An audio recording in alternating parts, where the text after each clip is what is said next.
Hello दोस्तों, education to win में आपका स्वागत है। आज हम आरआरबी एएलपी टेक्नीशियन 2018 का ओरिजिनल सेट को हल करेंगे, जो कि 14/8/2018 का ओरिजिनल पेपर है और भी फर्स्ट शिफ्ट का। तो चलिए हम शुरू करते हैं। तो इसका पहला प्रश्न है, प्रोटेस्ट ग्रंथि किसके नीचे मौजूद है? तो इसका उत्तर हो जाएगा मूत्राशय। अगला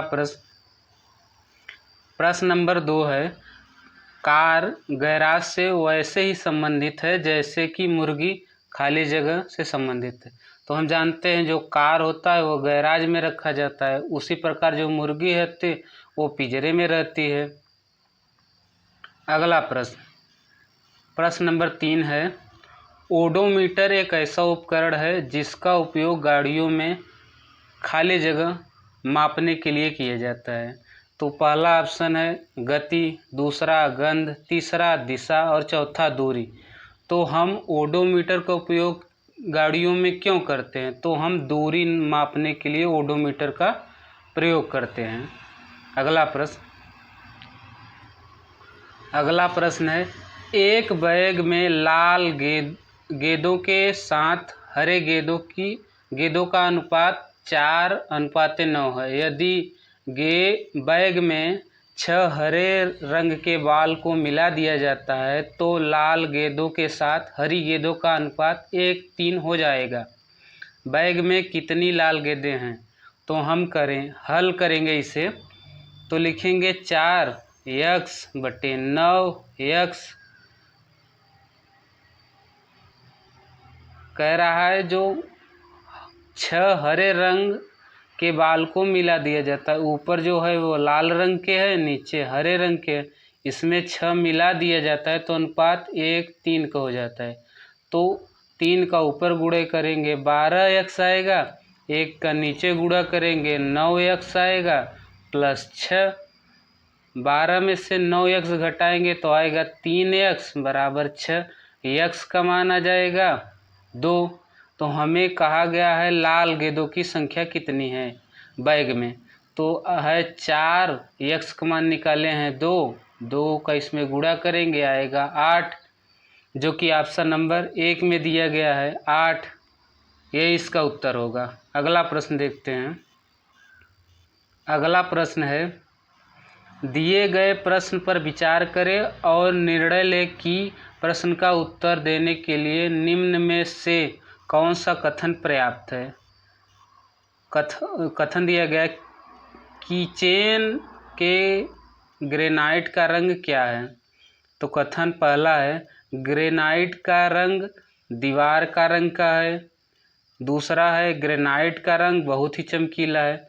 तो इस प्रकार हम न तो पहले से इसका उत्तर निकाल सकते हैं और ना ही दूसरे से, क्योंकि हमें पता ही नहीं दीवार किस रंग का है और ये भी नहीं पता है कि ग्रेनाइट बहुत चमकीला होता है। तो हम दोनों कथन से इसका उत्तर नहीं निकाल सकते। तो इसका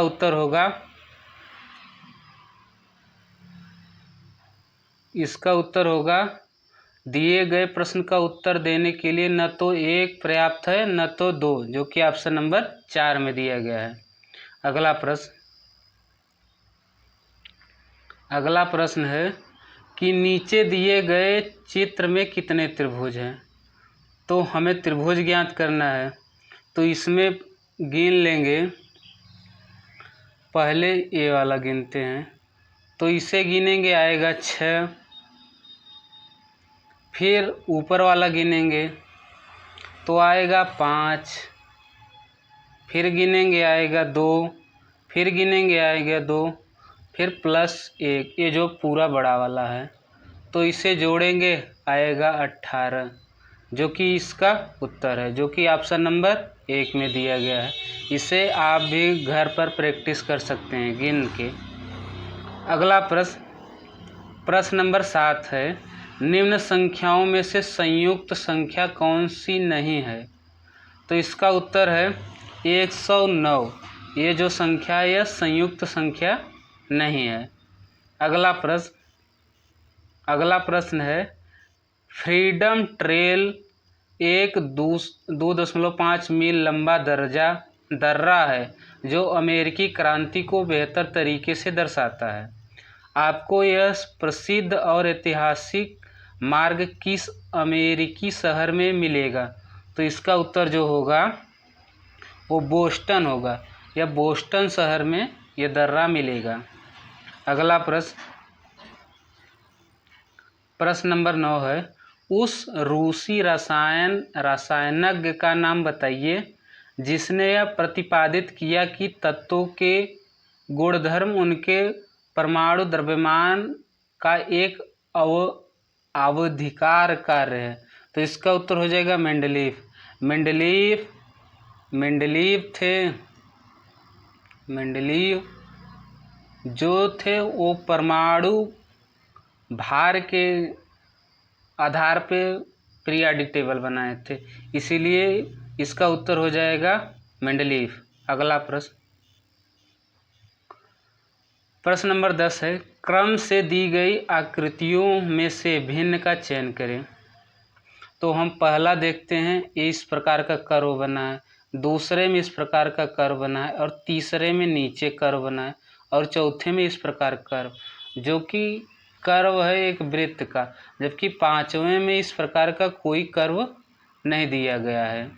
तो इसका उत्तर यही होगा, यही सभी आकृतियों से अलग है, जो कि ऑप्शन नंबर 2 में दिया गया है, यही इसका उत्तर होगा। अगला प्रश्न देखते हैं, दी गई श्रृंखला से अलग प्राणी का चयन करें। तो हम देखते हैं 4 ऑप्शन दिया गया है, कछुआ, केकड़ा, मेढक और मछली। इन चारों में से एक भिन्न है, उन्हीं का हमें पता लगाना है। तो कछुआ जो जानते हैं ये उभयचर होता है, कछुआ, और केकड़ा भी उभयचर होता है, और मेंढक ये भी उभयचर होता है, जबकि मछली ये उभयचर नहीं होती। तो इसका उत्तर हो जाएगा मछली, जो कि ऑप्शन नंबर डी पहला में दिया गया है, यही इसका उत्तर होगा। अगला प्रश्न, उस फिल्म पूर्णा के निर्देशक कौन है जो माउंट एवरेस्ट पर चढ़ने वाली सबसे छोटी लड़की पूर्णा मलावत की कहानी को दर्शाती है? तो इसका उत्तर हो जाएगा राहुल बोस, यही इसका उत्तर है। अगला प्रश्न है, जीएसटी का पूर्ण रूप क्या है? तो जीएसटी का पूर्ण रूप है गुड्स एंड सर्विस टैक्स, जो कि ऑप्शन नंबर 4 में दिया गया है, वस्तु और सेवा कर। अगला प्रश्न है, वायु में 0 डिग्री सेल्सियस तापमान पर ध्वनि की गति होगी। तो इसका उत्तर है 331 मीटर पर सेकेंड। अगला प्रश्न है, 30 आदमी एक काम को प्रतिदिन 8 घंटे कार्य करके 16 दिन में कार्य समाप्त कर सकते हैं। इसी कार्य को दुगने अधिक एक अन्य कार्य को 10 दिनों में प्रतिदिन 12 घंटे कार्य करके समाप्त करने के लिए कितने आदमियों की आवश्यकता होगी? उपर्युक्त प्रश्न को हल करने के लिए चरण नीचे दिए गए हैं, उन्हें क्रमानुसार व्यवस्थित करें। तो हम जानते हैं फार्मूला होता है AM1 D1 H1 बटे कार्य कितना होता है बराबर M2 D2 H2 बटे कार्य कितना है W2। तो पहला तो ये आएगा, उसके बाद मान रखेंगे वो आएगा, और सबसे लास्ट में D आएगा, जो कि कितना कार्य किया गया है। तो इसका उत्तर देने के लिए जो कि विकल्प चौथा है, यही इसका उत्तर है, ऑप्शन नंबर 4। अगला प्रश्न है, 1 जनवरी 2018 को सोमवार था, इनमें से किस वर्ष में नए वर्ष की शुरुआत सोमवार से होगी? तो इसका उत्तर है 2024 जो होगा, यह नए वर्ष सोमवार से शुरुआत होगी। अगला प्रश्न है, प्रश्न नंबर 17, निम्न में से कौन से यौगिक में एक डबल बांड है? तो जो होता है इथिलीन, इसमें डबल बांड है, क्योंकि इसका फार्मूला होता है CnH2n, ये इसका फार्मूला है। जब इस पर कोई भी बनेगा, जैसे बनाते हैं सी, एन का मान 2 रखेंगे तो एच हो जाएगा 4। तो हम डबल बॉन्ड बनाने के लिए लिखेंगे सी डबल बॉन्ड, इधर एच और इधर एच, और एक नीचे जोड़ देंगे एच, इसके भी नीचे जोड़ देंगे एच। 4 एच हो गए और 2 सी हो गए, और सी के बीच डबल बॉन्ड है। यही पूछा गया है, एक डबल बॉन्ड है, उसका उत्तर है इथिलीन। अगला प्रश्न नंबर 18, निम्नलिखित में से किस वैज्ञानिक ने पदार्थों की 5वीं अवस्था के लिए कुछ गणना की थी? तो इसका उत्तर है सत्येंद्र नाथ बोस। जो 5वीं अवस्था होती है उसे प्लाज्मा कहते हैं।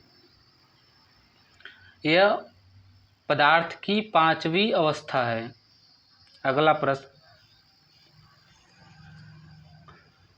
प्रश्न नंबर 19 है, श्रेणिक ने 2:39 और 40 बजे एक बल्ब को स्विच ऑन किया और उसी दिन इसको 12:30 34 बजे बंद कर दिया। बल्ब कितने समय तक जलता रहा? तो इसका उत्तर हो जाएगा 9 घंटे 50 मिनट और 54 सेकंड तक यह जलता रहा। और इसे आप हल भी कर सकते हैं। तो जो 2 बजे से 12 बजे तक है, इसके बीच कितना घंटा लगा, और जो मिनट है वो मिनट के बीच घटा लीजिए, और जो सेकंड है वो सेकंड के बीच घटा लीजिए। तो जब घटाएंगे तो इसका उत्तर आएगा 9 घंटे 50 मिनट और 54 सेकंड। अगला प्रश्न है, नीचे दिए गए नीचे का सवाल पढ़े और सुनिश्चित करें कि कौन सी टिप्पणियाँ सबल हैं। क्या शेयर बाजार धन बनाने का साधन है? पहली टिप्पणी है हाँ, शेयर बाजार में धन कई गुना हो जाता है। तो इसका कोई ठोस सबूत नहीं है। कई गुना बढ़ भी जाता है तो कई गुना घट भी जा सकता है। तो इसका कोई ठोस सबूत नहीं, यानी पहला गलत है। दूसरा है नहीं, शेयर बाजार में निवेश बाजार जोखिम के अधीन है। इससे भी कोई नहीं निकाला जा सकता, क्योंकि यह धन बनाने का संसाधन है। इसमें जोखिम के अधीन या अधीन न कहने पर इससे निष्कर्ष नहीं निकाला जा सकता। यानी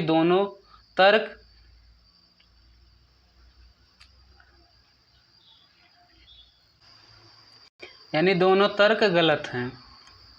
ऑप्शन देख ले रहे हैं, न तो एक सबल है न तो दो, न तो एक न तो दो। अगला प्रश्न देखते हैं। प्रश्न है, इनमें से कौन सा एक असंतृप्त हाइड्रोकार्बन है? तो इसका उत्तर हो जाएगा इथाइल। इथाइल जो है, जो कि ऑप्शन नंबर पहला दिया है, असंतृप्त हाइड्रोकार्बन। असंतृप्त हाइड्रोकार्बन जो होता है जिसमें डबल बॉन्ड होते हैं या ट्रिपल बॉन्ड होते हैं, वह असंतृप्त हाइड्रोकार्बन कहलाते हैं।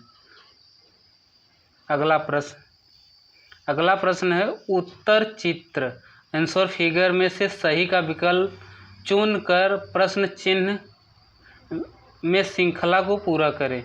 तो हमें ये जो चारों ऑप्शन दिखाई दे रहे हैं, इसमें जो ये प्रश्नवाचक चिन्ह है, इसमें कौन सा चिन्ह आएगा? हम इसे देख रहे हैं, इसको उलटकर इस प्रकार लिखा गया, और इसे उलटकर किस प्रकार लिखा जाएगा? तो ऑप्शन जो ये तीसरा देख रहे हैं, यही इसे लिखा जा सकता है, क्योंकि तीर जो ऊपर है इसमें नीचे है। तो हम जो इधर तीर है तो तीर नीचे की तरफ इधर होगा, जो अंदर है वो अंदर की तरफ ऐसे होगा। जो ऑप्शन नंबर 3 दिखाई दे रहा है, यही उसका उत्तर है, जो कि विकल्प 2 में दिया गया है।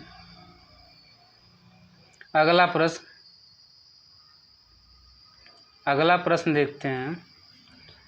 लिखा गया है, यदि शब्द यूनिवर्सल के अक्षरों को वर्णमाला क्रम में लगाया जाता है और इस क्रम में प्रत्येक अक्षर के लिए बाईं ओर से उनकी स्थान के अनुसार 1 2 3 का संख्यात्मक मूल्य निर्धारित किया जाता है, तो स्वर कॉन्सोनेंट के स्थान पर संख्यात्मक मूल्यों का जोड़ कितना होगा? तो इसका उत्तर है 31 है। तो इसका आंसर है। अगला प्रश्न, प्रश्न नंबर 24, निम्नलिखित क्रम में से भिन्न चिन्ह का चयन करें। तो हमें इन जो पांचों दी गई संख्या है इनमें यह पता करना है कि इन पांचों में कौन भिन्न है। तो हम जानते हैं जितना स्वर होता है यानी वावेल, उसमें ए होता है, ई होता है, आई होता है, ओ होता है और यू होता है। ये जितने हैं ये सभी स्वर है यानी वावेल। तो इसमें जो ये टी दिखाई दे रहा है यह कॉन्स्टोनेंट है यानी व्यंजन। तो इन पांचों में से जो टी है यही इन पांचों से भिन्न है। तो इसका उत्तर हो जाएगा 4, जो कि ऑप्शन नंबर पहले में दिया गया है, यही इसका उत्तर है। अगला प्रश्न देखते हैं। नीचे दिए गए कथन को सत्य मानते हुए यह ज्ञात करें कि कथन के आधार पर कौन सा निष्कर्ष निश्चित रूप से निकाला जा सकता है। तो कथन है, सभी परिश्रमी छात्र परीक्षा में सफल होते हैं। सभी परिश्रमी छात्र कक्षा में अच्छी तरह सोते हैं। सभी परिश्रमी छात्र अच्छी तरह से सोते हैं। तो पहला निष्कर्ष है वे, तो इसका जो पहला कथन निष्कर्ष है कि वे सभी छात्र जो अच्छी तरह सोते हैं वो परिश्रमी छात्र होते हैं। तो यह तो गलत है, क्योंकि इसमें जिक्र ही नहीं किया गया कि जो सभी छात्र हैं जो अच्छी तरह से सोते हैं वो परिश्रमी छात्र होते हैं। सभी सोने वाले परिश्रमी छात्र हो नहीं हो सकते, यानी पहला गलत है। दूसरा, वे सभी जो परीक्षा सफल होते हैं वो अच्छी तरह सोते हैं। इसमें भी नहीं कहा जा सकता है कि जो अच्छी तरह से सोते हैं वो परीक्षा में सफल होते हैं, यानी जो पहला निष्कर्ष है और दूसरा निष्कर्ष दोनों गलत हैं। यानी इसका उत्तर होगा न तो निष्कर्ष 1 अनुसरण करता है न तो निष्कर्ष 2 अनुसरण करता है, पहला। अगला प्रश्न थोड़ा बड़ा करके दिखाते हैं आप लोगों को। प्रश्न है, द्विघात समीकरण x² - 4x + k = 0 का एक मूल x = 3 है तो दूसरा मूल ज्ञात करें। तो हम इसे हल करेंगे, लिखेंगे x² - 4x + k = 0।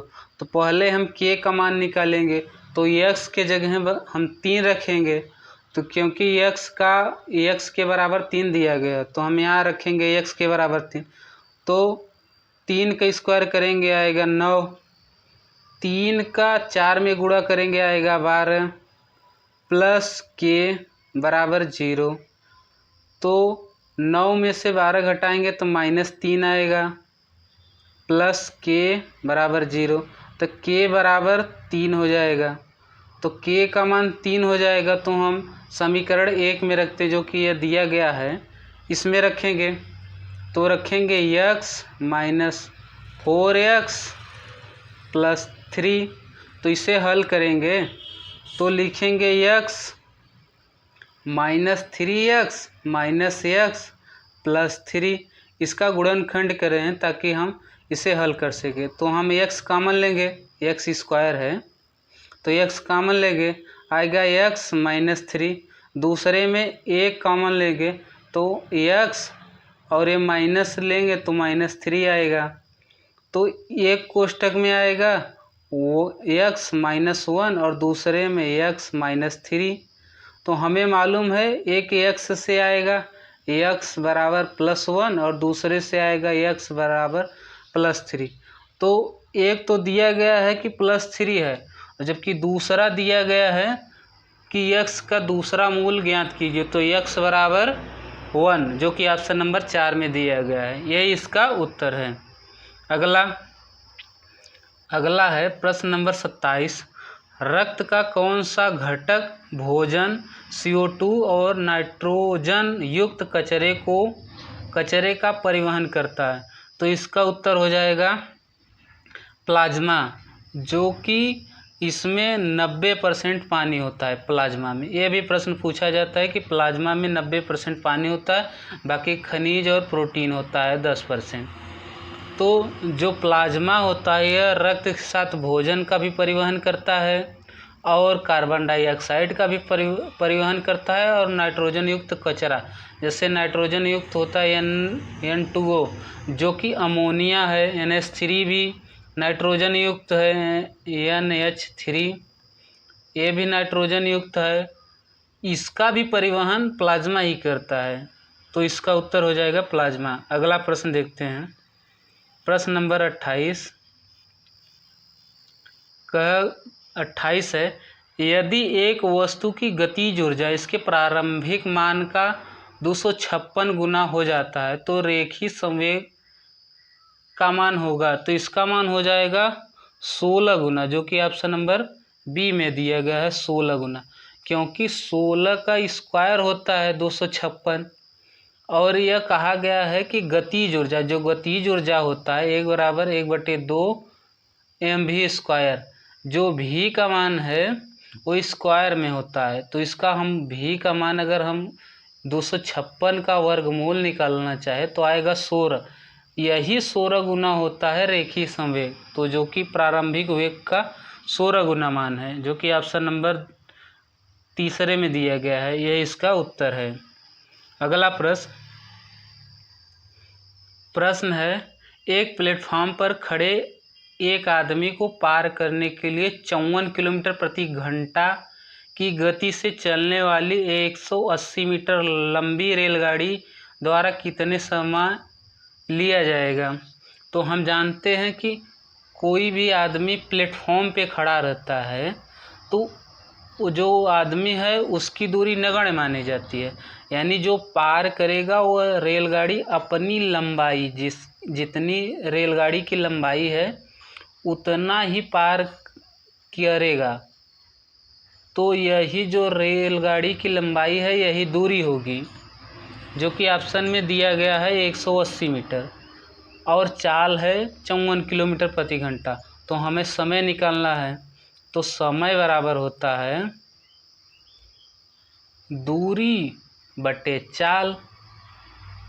तो दूरी है 180 मीटर और जो चाल है वो 54 किलोमीटर है, इसे हम मीटर पर सेकेंड में बदलेंगे तो 5/18, 18 जो कि नीचे होता है तो हम इसे ऊपर लिख दें, इसे हल करेंगे तो आएगा 12 सेकेंड, जो कि ऑप्शन नंबर 1 में दिया गया है, यही इसका उत्तर है। आप इसे काट लेंगे तो आएगा 12 सेकेंड।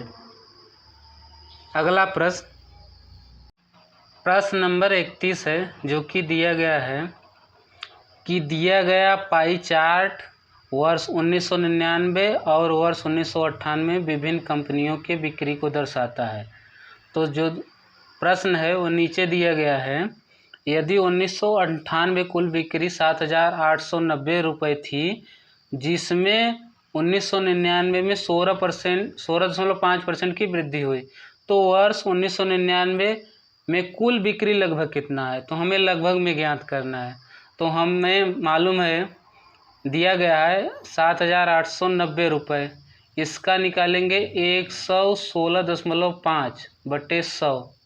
116 इसलिए निकालते हैं क्योंकि कोई भी मूल्य अपने आप में 100% होता है, हमें 16.5% की लाभ निकालना है, तो इसमें हम 16.5 जोड़ देंगे तो इसका आएगा 116.5, जो कि लाभ में है। इसे हल करेंगे तो इसका हल करने के बाद उत्तर आएगा 91.85, यही इसका उत्तर आएगा, जो कि लगभग में है। तो हम इसका उत्तर देखते हैं, ऑप्शन नंबर जो 4 में दिया गया है, जो 4 में दिया गया है 1991, यही इसका उत्तर होगा। अगला प्रश्न देखते हैं। अगला प्रश्न है, उस चित्र का चयन करें जो अनुसरण करता है। जो खाली जगह यहाँ पर दिया गया है इसमें कौन सा चिन्ह आएगा। तो आप जानते हैं कि इसे उलटकर इस प्रकार लिखा गया, तो इसे भी उल्टा करके लिखें, जो कि ऑप्शन नंबर सी में दिया गया है, यह इसका उत्तर है। ऑप्शन नंबर सी वाला इसका उत्तर होगा। ये जो देखिए ऑप्शन नंबर पहले में दिया गया है। ऐसे भी वहाँ भी आपको प्रश्न मिलते रहेंगे जो कि ऑप्शन सी है, जो कि पहले में दिया गया है। इसी प्रकार आप भी वहाँ सावधानी से इसका हल करिएगा। अगला प्रश्न है, किसी संख्या का 30% का मान 33 हो तो संख्या ज्ञात कीजिए। तो मानते हैं वो संख्या x है, तो x का 30% परसेंटेज के लिए नीचे लिखेंगे 100 बराबर 33 है।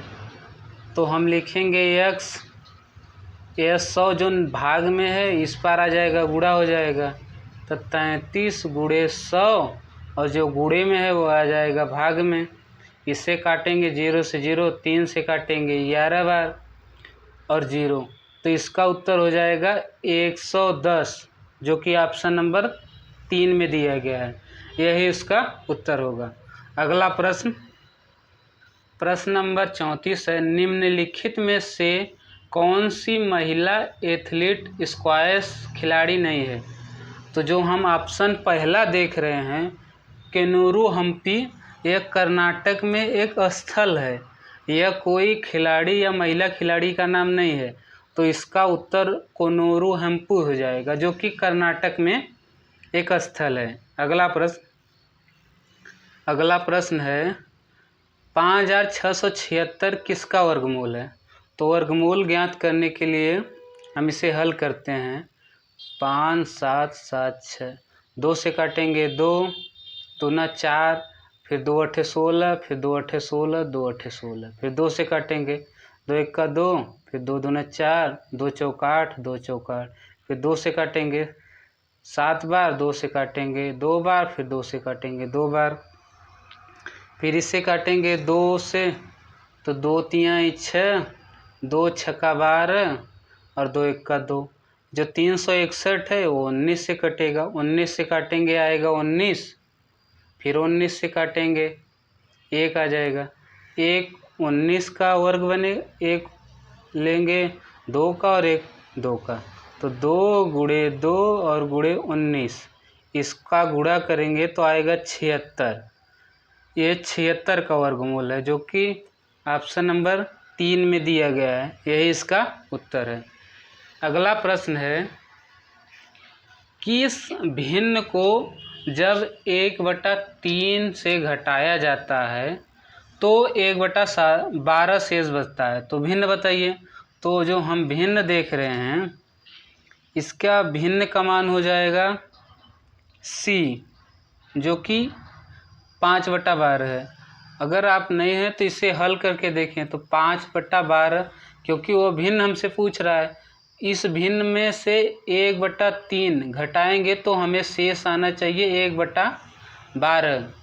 तो इसे हल करेंगे, एलसीएम लेंगे 12, इसका भाग देंगे 12 में और ऊपर गुणा करेंगे 5 में, तो 12 का भाग देंगे 12 में आएगा 1, 1 का 5 में गुणा करेंगे आएगा 5, माइनस चिन्ह है, 3 का इसमें भाग देंगे 4 और 4 का ऊपर गुणा करेंगे 1 में, तो लिखेंगे 4, तो 5 में से 4 घटाएंगे 1 आएगा, 1/12, और जो कि दिया गया है, तो इसका उत्तर हो जाएगा 5/12। अगला प्रश्न, इस प्रश्न का उत्तर आप हम कमेंट बॉक्स में भी दीजिएगा, और ऐसे इसका उत्तर जो है ऐसे इसका उत्तर ऑप्शन नंबर 4 है। आप इसे हल करके आप हमें कमेंट बॉक्स में इसका उत्तर दे देना।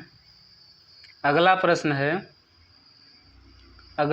है रीजनिंग का, जैसे लिखा गया है MIZZLY, इसे लिखा गया है ZIMYLZ।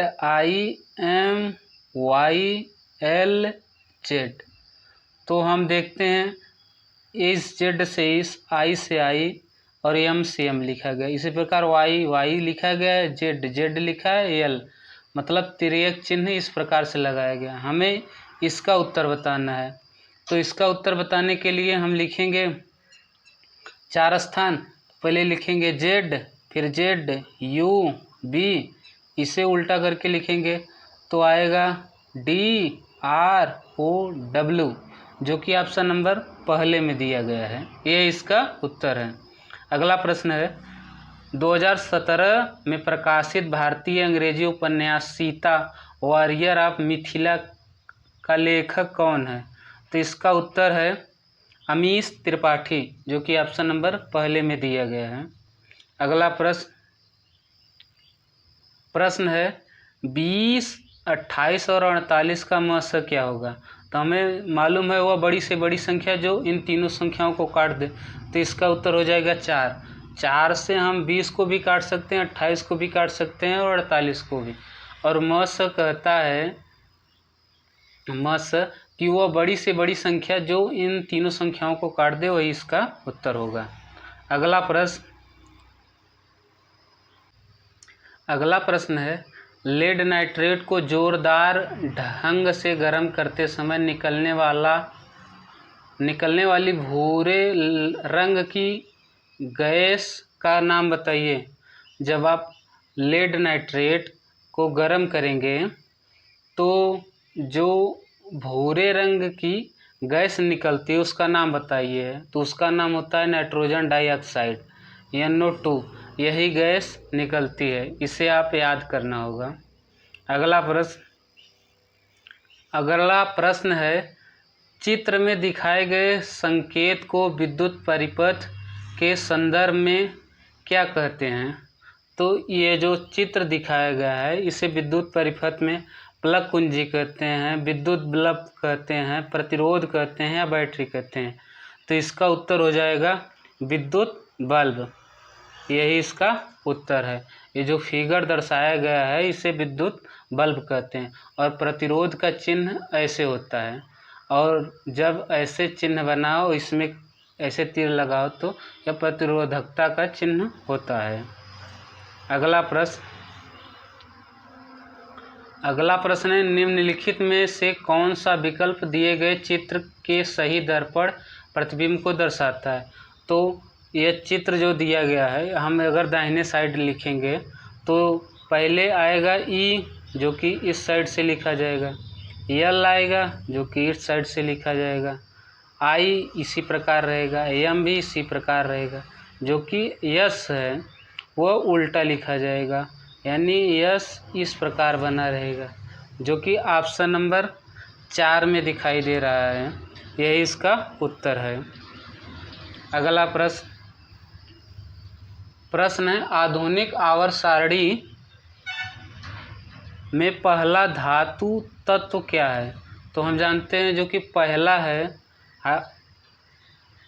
आवर्त सारणी में जो पहला तत्व है वह हाइड्रोजन और दूसरा का हीलियम अधातु है, जबकि लिथियम जो तीसरे नंबर पे आता है यह एक धातु है। तो हमसे पूछा गया है कि पहला धातु तत्व क्या है? तो पहला धातु तत्व लिथियम है। लिथियम का परमाणु क्रमांक 3 होता है और ऑप्शन नंबर 4 में यह दिया गया है।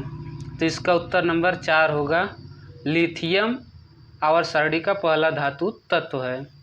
अगला प्रश्न निम्नलिखित श्रृंखला में प्रश्नवाचक चिन्ह द्वारा दिखाए गए अनुसार एक अक्षर अनुपस्थित है। तो दिए गए विकल्पों से अनुपस्थित अक्षर का चयन करें।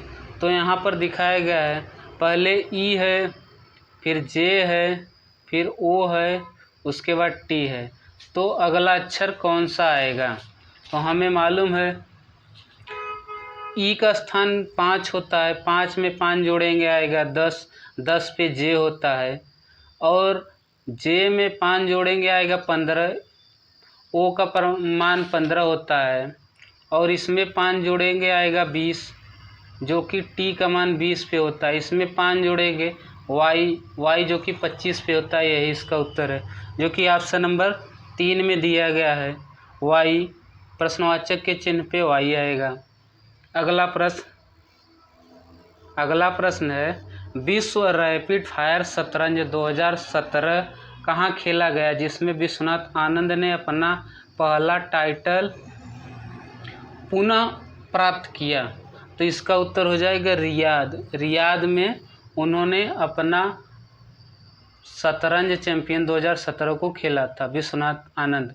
विश्वनाथ आनंद चेस खेलते हैं। ये भी प्रश्न पूछा जाता है कि विश्वनाथ आनंद कौन से गेम खेलते हैं, तो यह चेस खेलते हैं। अगला प्रश्न नीचे दी गई श्रृंखला में कितने अंक अपने दाईं ओर के अंक को पूरी तरह विभाज्य हैं? तो इसे हल करते हैं।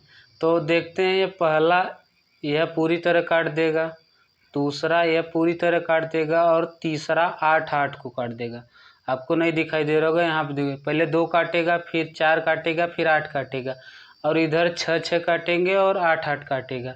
तो 1 2 3 4 5 ऐसी संख्याएं जो पूरी तरह अपने दाहिने अंक को काट देंगे। अगला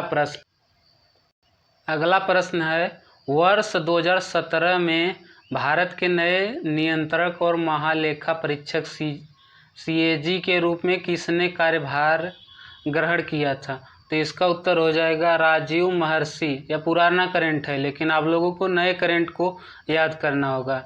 ज़्यादातर 2024 के जो 6 महीने के करंट है, इसे आप लोग याद करिएगा।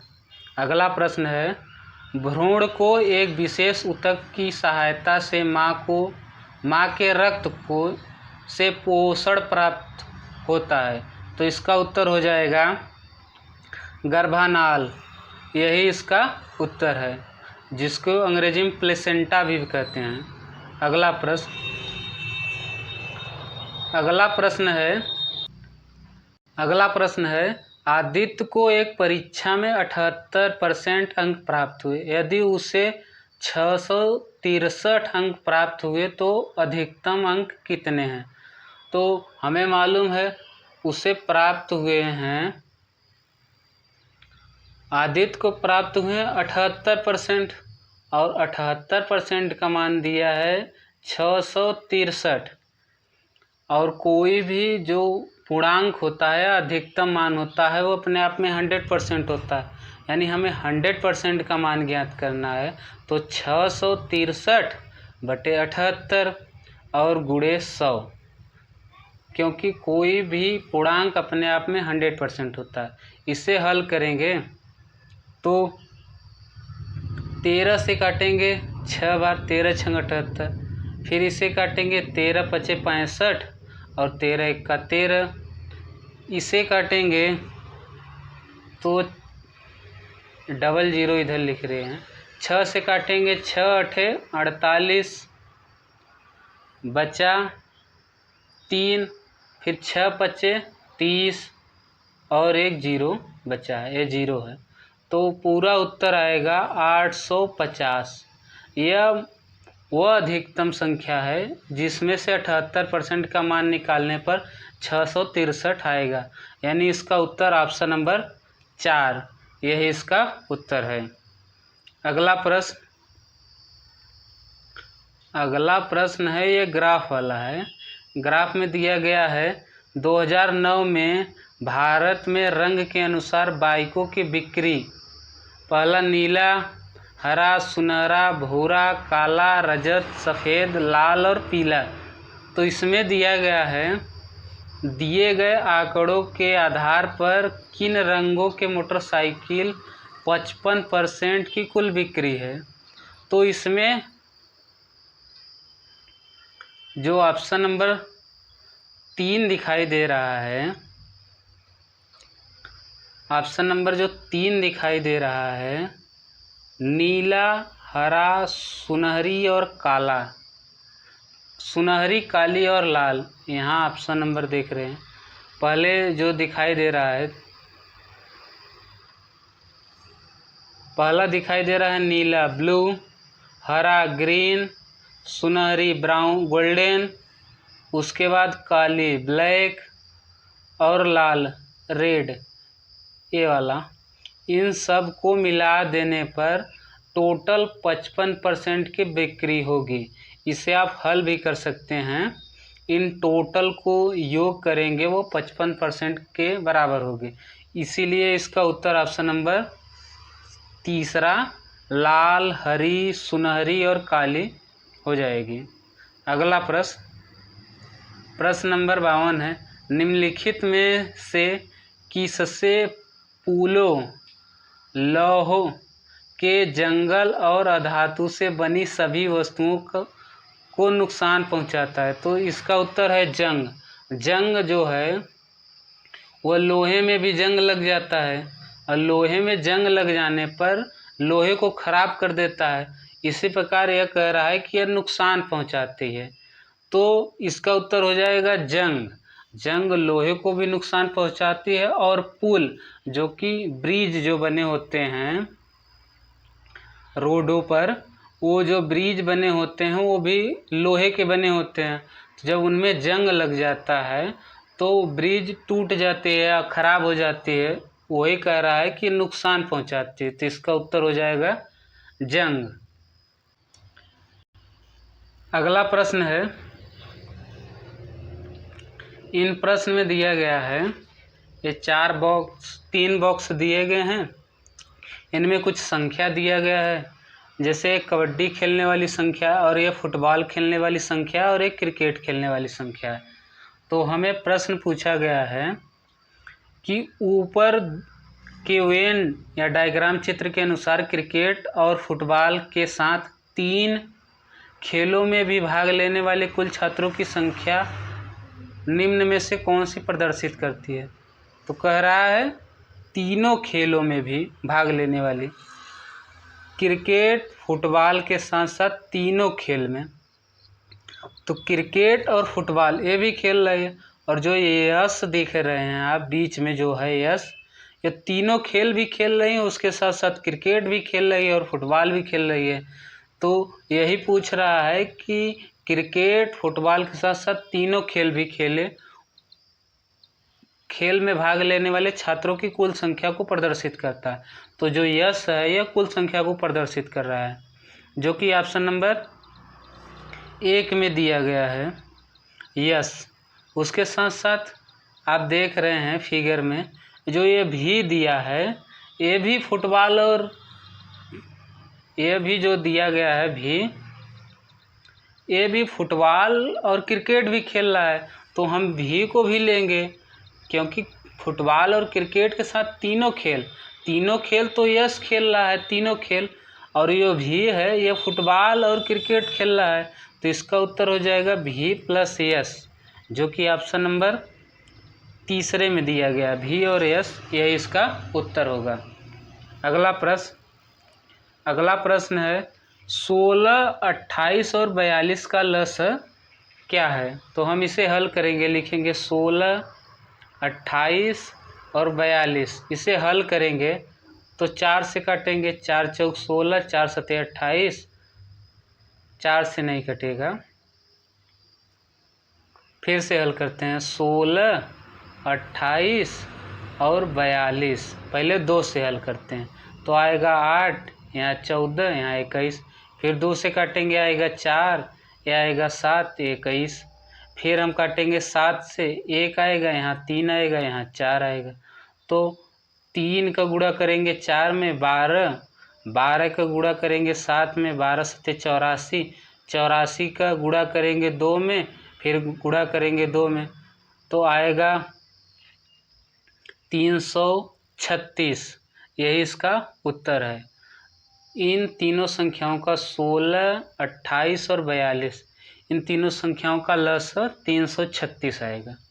अगला प्रश्न नंबर 55, बायोगैस बायोमास से किस प्रक्रिया के माध्यम से उत्पन्न किया जाता है? तो इसका उत्तर है अवायवीय किण्वन द्वारा हम बायोगैस से बायोमास गैस उत्पन्न करते हैं। इसी किण्वन के द्वारा हम शराब भी तैयार करते हैं। ये भी प्रश्न पूछा जाता है कि हम शराब यानी एल्कोहल किस प्रक्रिया द्वारा उत्पन्न करते हैं? तो उसका नाम है किण्वन। यही है प्रक्रिया है जिससे हम एल्कोहल को तैयार करते हैं। यह भी ग्रुप डी में पूछा गया प्रश्न है। अगला प्रश्न, 15 मार्च 2020 को कौन सा दिन होगा? तो इसे हल करेंगे, पहले लिखेंगे 15, मार्च के लिए 3, लास्ट का 2 डिजिट, इसमें 4 का भाग देंगे, पूर्णांक लिखेंगे 5, और सन 2000 का इसे लिखेंगे 6, इसे 7 से भाग देंगे। 7 से भाग देने पर उत्तर आएगा 0, क्योंकि इसे पूरा जोड़ के उसमें 7 से भाग देंगे तो हमें शेषफल कुछ नहीं प्राप्त होगा। तो 0 पे हमें मालूम है रविवार होता है, तो इसका उत्तर है ऑप्शन नंबर 3 संडे। अगला प्रश्न है, प्रश्न नंबर 57 है कि पूरी गति से काम कर रही एक पाइप किसी खाली टंकी को 1 घंटे में भर सकती है। हालांकि ऐसा माना जाता है कि पहले घंटे के दौरान यह अपनी सामान्य क्षमता के 1/12, दूसरे घंटे के दौरान यह अपनी सामान्य क्षमता का 1/9 और तीसरे घंटे के दौरान यह अपनी सामान्य क्षमता का 1/6 प्रयोग करती है। चौथे घंटे के दौरान यह अपनी सामान्य क्षमता का 1/4 प्रयोग करती है और 5वें घंटे के दौरान यह अपनी सामान्य क्षमता का 1/3 प्रयोग करती है। एक अन्य पाइप भी है, इसी प्रकार यह प्रदर्शन करती है, लेकिन यदि यह पूरी गति से काम करती तो खाली टंकी को 2 घंटे में भर देगी। पानी को बाहर निकालने वाली पाइप के साथ जो स्थिर दर से टंकी के बाहर पानी निकालती है, तीनों पाइपों के एक साथ काम करते हुए खाली टंकी को 5 घंटे में भरा जा सकता है। यदि कोई अन्य पाइप काम नहीं कर रही है तो ऐसे समय में निष्कासित पाइप द्वारा टंकी को खाली करने में कितने घंटे लगें। आप यह प्रश्न इतना बड़ा है, इसे देखकर डरिए नहीं, इसका उत्तर बहुत सरल है। आप इसे हल करके कमेंट बॉक्स में भी इसका उत्तर दे सकते हैं। इसका उत्तर 12 आएगा। आप नहीं हल कर सकते तो अगले वीडियो में हम इसका हल भी आपको दिखाएंगे। अगला प्रश्न है, उस विकल्प का चयन करें जो दिखाई देता है जब निम्न पारदर्शी पन्ने को बिंदीदार रेखा में मोड़ा जाता है। जो ये फिगर दिखाई गया है, फिगर है पहले ऐसे बना है, इसके बाद इस पार ऐसे बना है। तो हम जब इसे इस प्रकार से इस प्रकार मोड़ेंगे तो ये वाला जो फिगर है इसके नीचे ये वाला आ जाएगा इस प्रकार, और ये वाला फिगर इसके इस प्रकार आ जाएगा। तो फिगर ऐसा बनेगा, जो कि ऑप्शन नंबर डी में दिखाई दे रहा है। यही इसका उत्तर होगा, ऑप्शन नंबर डी। तो इसका विकल्प देख रहे हैं, विकल्प में दिया गया है ऑप्शन नंबर पहले में डी। इसी प्रकार आपको वहाँ भी देखना है कि जो हम उत्तर देख रहे हैं वो कौन से विकल्प में दिया गया है। पहले में दिया गया है, दूसरे में दिया गया है, तीसरे में दिया गया है या चौथे में दिया गया है। तो इस प्रकार से आप सतर्कता बरतेंगे तो वहाँ गलती होने की संभावना कम होगी। अगला प्रश्न देखते हैं, दिए गए वक्तव्यों को सच मानकर चलें और यह तय करें कि कौन सा निष्कर्ष कर्तव्यों का तर्क संगत के रूप में अनुसरण करता है। कर्तव्य दिया गया है, परिवाहकों द्वारा हड़ताल के कारण जरूरी वस्तु के कीमत में वृद्धि हुई है। तो पहला निष्कर्ष है, आवश्यक वस्तुओं के परिवहन के लिए सरकार को अपनी वाहन खरीदनी चाहिए। ऐसा तो कोई बात नहीं है, क्योंकि जब वो अपनी वाहन खरीदेगा तो कितनी सरकार अपनी वाहन खरीद सकता है। तो इसीलिए जो पहला कथन है ये गलत है। जबकि हड़ताल के कारण बंद करने के लिए सरकार के परिवाहकों के साथ मोल तोल करना चाहिए, मतलब उसके साथ बातचीत करना चाहिए, वो क्यों हड़ताल पे बैठे हैं इसका सलूशन उनको निकालना चाहिए। इस प्रकार जो हड़ताल पे वो बैठे हुए उनका समस्या का समाधान निकल जाने पर वो हड़ताल से उठ जाएंगे। तो ये जो कथन दूसरा है निष्कर्ष, ये तो सत्य है, यानी इसका उत्तर हो जाएगा केवल अनुसरण 2 करता है, जो कि ऑप्शन नंबर यहाँ चौथे में है कि केवल निष्कर्ष 2 अनुसरण करता है। अगला प्रश्न है, प्रश्न नंबर 60 है, किसी ईंट के भार का 3/4 यदि 7/8 किलोग्राम है तो उसके भार का 5/7 कितना होगा। तो हम जानते हैं, इसे हल करके आपको दिखाते हैं। कह रहा है 3/4 जो ये है वो 7/8 के भाग के बराबर। तो एक भाग जो होगा वो 7/8 भागे 3/4, 3/4 तो 4 सबसे ऊपर हो जाएगा, यानी 7 सबसे ऊपर चला जाएगा, तो 7 के गुणा करेंगे आएगा 28 और ये नीचे गुणा होगा 24। यह एक ईंट के भार के बराबर है, लेकिन हमें 5/7 ईंट के भाग के बराबर ज्ञात करना है। तो इसे हल करेंगे, 4 से काटेंगे इसे, 4 7 28, तो इसका 4 से इसे काटेंगे 6 बार में, तो आएगा ऊपर 5 बचा है और नीचे 6 बचा है, तो 5/6 यही इसका उत्तर है, जो कि ऑप्शन नंबर 3 में दिया गया है, 5/6। अगला प्रश्न है, भारत की राजधानी कलकत्ता से दिल्ली कब स्थानांतरित की गई थी? तो जो प्रथम दिल्ली दरबार लगा था 1911 में, तभी जो राजधानी थी कलकत्ता, उसके बाद दिल्ली स्थानांतरित की गई थी। तो भारत की राजधानी पहले कलकत्ता हुआ करती थी, लेकिन 1911 के बाद यह दिल्ली बन गई है राजधानी। अब तो नई दिल्ली बन गई है इसकी राजधानी भारत की। अगला प्रश्न है, सितारों में प्लाज्मा बनने का कारण। सितारा है जो तारा जिसे बोलते हैं, उसमें उच्च दाब और उच्च तापमान, ये हाई प्रेशर के साथ साथ हाई टेम्परेचर भी होता है, इसीलिए जो उसका पदार्थ है वो प्लाज्मा के रूप में होता है। प्लाज्मा पदार्थ की 5वीं सबसे रूप में है। इसका अभी ऊपर प्रश्न भी हल किए थे, प्लाज्मा का 5वां रूप किसने खोज किया था? तो सत्येंद्र बोस ने खोज की थी 5वीं अवस्था प्लाज्मा। तो इसका उत्तर हो जाएगा हाई टेम्परेचर। हाई टेम्परेचर के कारण सितारों में प्लाज्मा बनने का कारण होता है। अगला प्रश्न है, फरवरी 2018 से केरल के मुख्यमंत्री कौन हैं? तो इसका उत्तर हो जाएगा पिनियारी विजयन।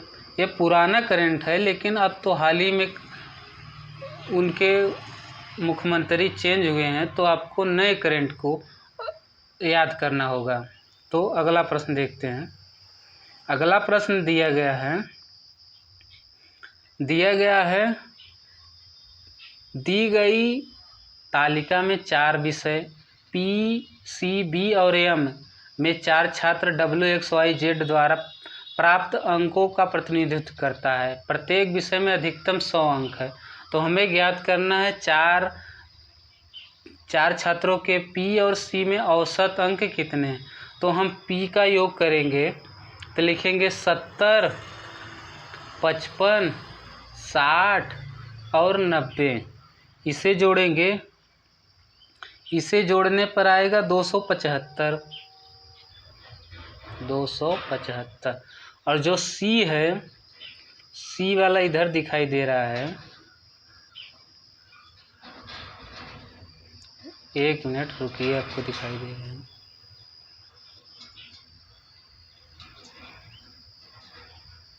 जो ये C दिखाई दे रहा है, इसे जोड़ेंगे, अरे 1 मिनट रुकिए। जो C दिखाई दे रहा है, इसे आप जब जोड़ेंगे तो इसका मान होगा, जैसे है 90 + 80 + 20 और +80।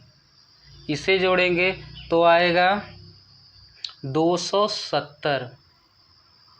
ये 275 है, ये 270 है। इन दोनों का योग करेंगे 275 और 270, आएगा 5, 7 7 14, 2 2 4 1 5। इसका हमें एवरेज ज्ञात करना है। तो 4 संख्याएं हैं, तो इसे 4 से भाग देंगे। 4 संख्याएं P की है और 4 संख्याएं C की है, यानी 4 4 8 संख्याएं हैं। 8 संख्या से जब इसे हम भाग देंगे तो इसका उत्तर आ जाएगा 68.1। यही इसका औसत है। ये हम 8 लिखे हैं क्योंकि 4 संख्याएं P की है और 4 संख्याएं C की है। तो इसका उत्तर है 68.1। ऑप्शन नंबर आप बी में देखिए, दूसरे में 68.1, यह इसका उत्तर है। अगला प्रश्न है, एक के ऊपर एक कुछ पुस्तकें रखी हुई हैं। यदि एक किताब ऊपर से 18 और नीचे से 5वें स्थान पे, तो कुल किताबों की संख्या कितनी है? तो हमें मालूम है कि जो संख्या ऊपर से 18 है और नीचे से 5वीं, यही संख्या ऊपर से भी है, यही संख्या नीचे से भी। तो 8 और 5 जोड़ेंगे तो आएगा 23। हम इसे ऊपर से भी गिन रहे हैं और नीचे से भी गिन रहे हैं, इसीलिए इसमें 1 घटा देंगे तो इसका उत्तर आ जाएगा 22, जो कि ऑप्शन नंबर 3 में दिया गया है। यही इसका उत्तर है। अगला प्रश्न देखते हैं। प्रश्न नंबर 66 है, यदि व्यक्ति ने कोई वस्तु 1500 में खरीदी और उसे 12% लाभ पर बेच दिया तो विक्रय मूल्य ज्ञात कीजिए। तो हमें मालूम है कोई भी वस्तु है वो अपने आप 100% के बराबर होती है। तो 100% का मान अगर हम देखते हैं तो 1500 है, 12% का लाभ ज्ञात कर रहे हैं, यानी हमें 112 का परसेंटेज का मान ज्ञात करना है। तो 1500 बटे 100 गुणे 112, इसे जब हम हल करेंगे तो 00 से काटेंगे, 15 से गुणा करेंगे, 15 दूना 30, 15 एक का 15, 15 तीन 18, फिर 15 में 1 का 15 और 1 16, क्योंकि 18 से 1 हासिल बचा था। तो ये इसका उत्तर है 1680, जो कि ऑप्शन नंबर 2 में दिखाई दे रहा है। 1680 यही इसका उत्तर है, ऑप्शन नंबर 2 1680।